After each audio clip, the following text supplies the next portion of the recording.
Reliance ગ્રુપના સર્વેસર્વા મુકેશ અંબાણીએ દ્વારકાધીશને શીશ ઝુકાવ્યું। આજરોજ યાત્રાધામ દ્વારકામાં રિલાયન્સ ગ્રુપના સર્વેસર્વા મુકેશભાઈ અંબાણી સાંજે ઠાકોરજીના ઉત્થાપન સમયે જગત મંદિર પહોંચ્યા હતા, જ્યાં તેમણે ઠાકોરજીના ચરણોમાં શીશ ઝુકાવી આશીર્વાદ મેળવ્યા। જામનગર ખાતે અનંત અંબાણીના પ્રી વેડિંગ સેરેમની અંતર્ગત હાલારના મોંઘા મહેમાન બનેલા મુકેશભાઈએ આજરોજ ઠાકોરજીના આશીર્વાદ મેળવ્યા। આજરોજ અંબાણી પરિવાર દ્વારા દ્વારકાધીશને બાલાજી સ્વરૂપમાં 56 ભોગ મનોરથ પણ યોજવામાં આવ્યો હતો। દ્વારકાધીશના આશીર્વાદથી અનંત અને રાધિકાના વેડિંગ સેલિબ્રેશન્સ સારી રીતે પતી ગયા।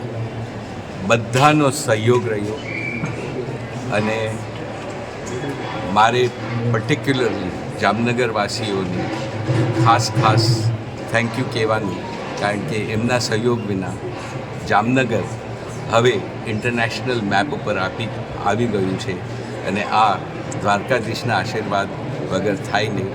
અને બધા તમારા આશીર્વાદ અનંત અને રાધિકા માટે અમે બહુ નીતા અને હું બહુ આભારી છું। Thank you.